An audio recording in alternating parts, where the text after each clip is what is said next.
First, I just want to say thank you.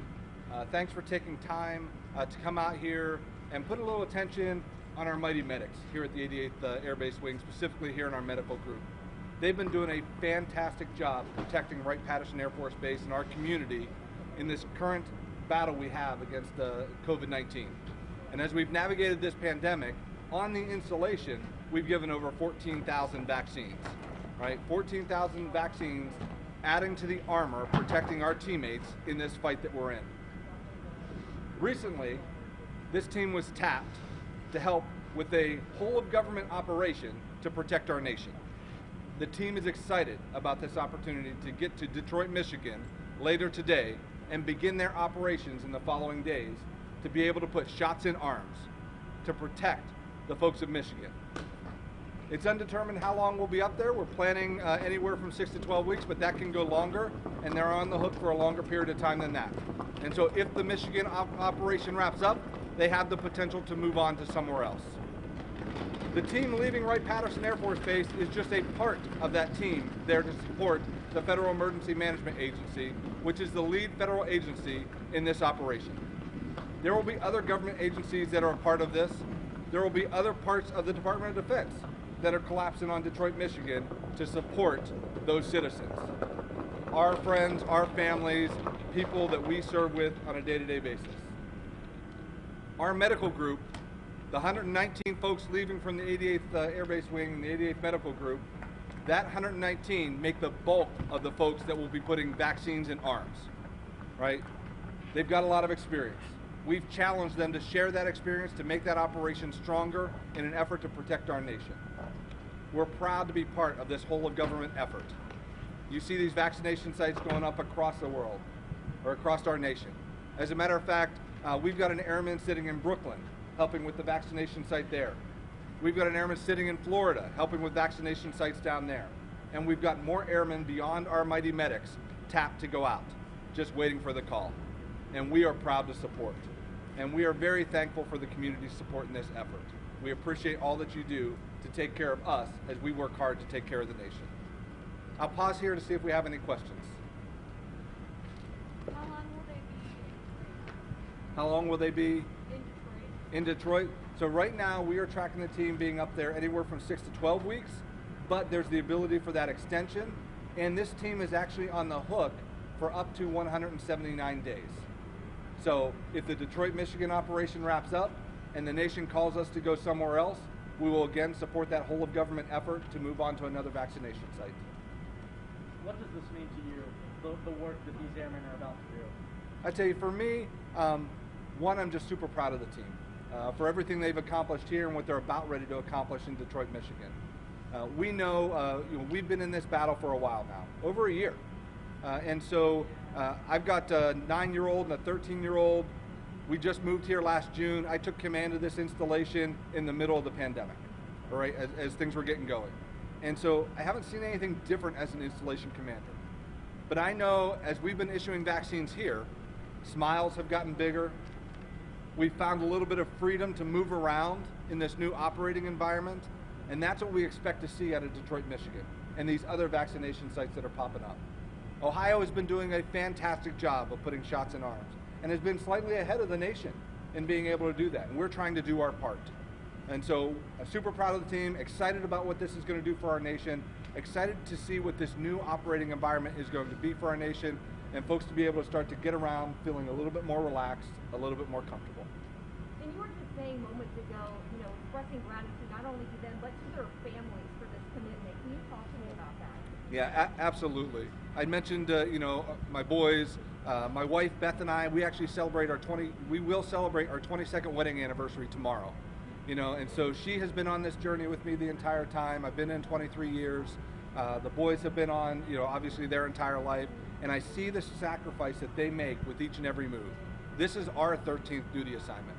And if you go in that auditorium and you add up the years of service in that auditorium and talk to each one of these folks about their family, there's pure joy there, lots of sacrifice, right? And our family members, our spouses, our significant others, our kiddos, I tell folks they serve and sacrifice just as much as their military member does. right? They live through every one of those deployments. They're going to live through this deployment. And they adjust fire, they adapt their lives and move on. And so that service and sacrifice means a lot to me, and I do not take that for granted. The fortunate thing is we are a huge family, and we're going to look out for each other, and we appreciate the community looking out for us and everything that you do for us.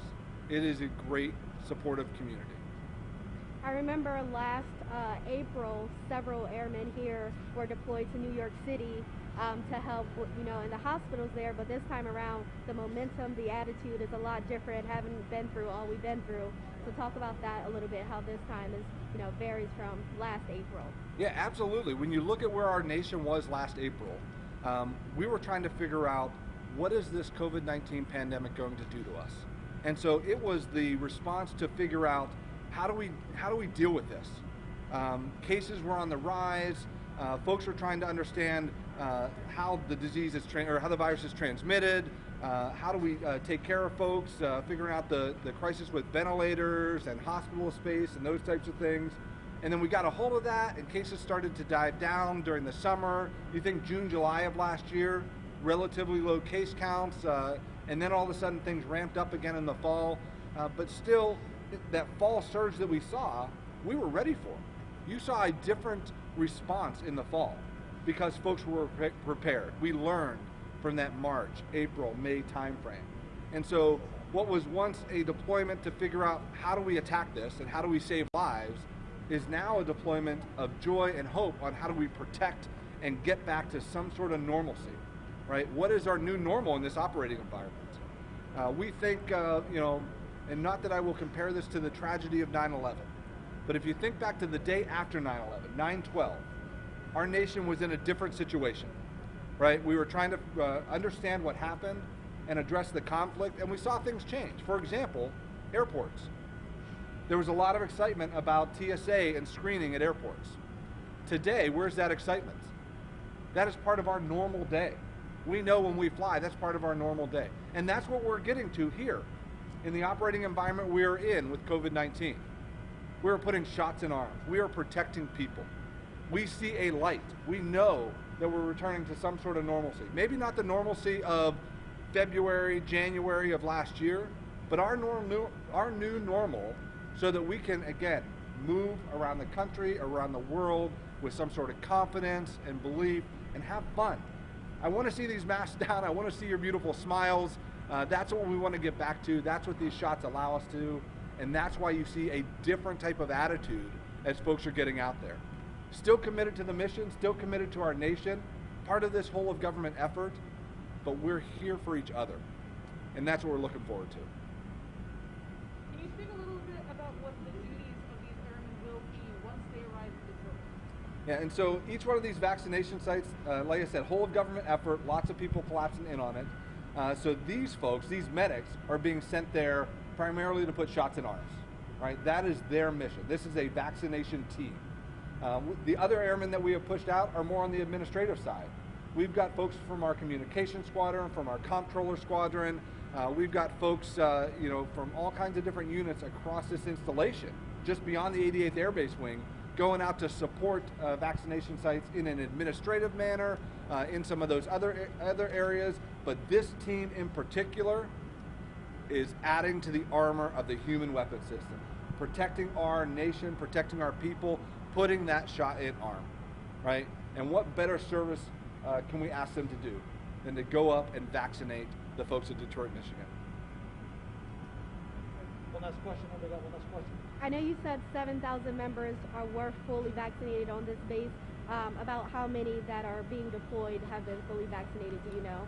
So the one thing, and I think we all know with the vaccines, they're still under that emergency use authorization, right? And so still it's a voluntary approach to the vaccines. And so same thing here within the United States Air Force and across the Department of Defense, it is voluntary. And so we work through a Department of Defense prioritization, and it's broken up into different tiers, slightly different than the state of Ohio, right? And we are slightly behind the state of Ohio in those tiers, and that is merely a function of supply. And so we continue to push people outside too. Hey, don't wait for us. If you can get a vaccine on the community, get a vaccine on the community. It's all about arming the nation. For this team, slightly over half of them are fully vaccinated. And they will have the opportunity to be vaccinated while they're there. But again, it's a choice, right? It's a voluntary effort. This team understands the importance of it. They understand and appreciate the importance of their mission, and they're itching to get after it. Colonel Miller, I have another question. So were you saying earlier that, was it 14,000 vaccines were administered here? And about, was it 7,000 people were actually vaccinated? Yeah, and those numbers are based off of what we have done. That does not take into account our teammates that have gone and gotten their vaccines somewhere else on the economy.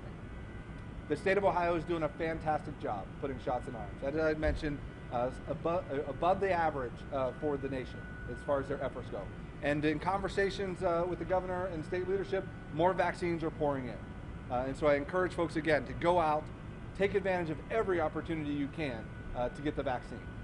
For example, I got my vaccine here at the installation as part of one of those tiers whenever it was my time to get it. I was not first in line, right, because it was more important for us to protect our defenders, our medics, our firefighters, all those first responders, and then protect the rest of the team that is helping protect our team. And so I got mine whenever it was the right time, but my wife, she's getting hers out at one of the vaccination sites in the state of Ohio, because we're just going to be able to get to her faster on the economy than we are inside the fence line. Do you believe this will be one of many trips across the nation? I know today will be up to Detroit. Do you believe it'll be to different other states to help out with vaccinations as well? It could be. The great thing about the Federal Emergency Management Agency is they've got this set up, you know, and they're working with state leaders, local leaders, tribal leaders, folks across the nation to say, where is the greatest demand? And then the Department of Defense is stepping up. Army, Navy, Air Force, Marines, we're all putting in our piece. We're sending our experts out to help in that whole of government effort, right? And so for us, we've been called upon right now to go to Detroit. We also have airmen that have been called upon to go to Brooklyn, New York, and go down to Florida, and we've got other airmen kind of on the side waiting, right? They're at the ready. They've got what's essentially called a warning order or a prepared to deploy order, and they've been told, hey, be ready because we're going to tell you a date and location, and we're going to need you there. Your nation needs you there, and we're at the ready to do that. It may not be more medics because we still have a function here. I am proud to say we have the second largest hospital in the United States Air Force. And we've got some tremendous capability in the facility behind me. And so just as much as we need to take care of the nation, we've got a home team that we're going to take care of. Sorry, one last question. Will they be vaccinating close to 6,000 people a day, or what's the expectation? Yeah, and so based off of the Federal Emergency Management Agency's plan, each site is asking for different size teams. The size of team that we are sending to Detroit, the planning factor is 6,000 vaccines a day. Thank you. Okay. Again, thank you very much. I truly appreciate your support. I really appreciate you highlighting our airmen. The mighty medics within the 88th Medical Group are fantastic. They've done an amazing job here, and I can't wait to see what they're going to do for our nation in Detroit, Michigan, and anywhere else they're called upon to serve. We're thrilled to be part of this whole government effort. Thanks.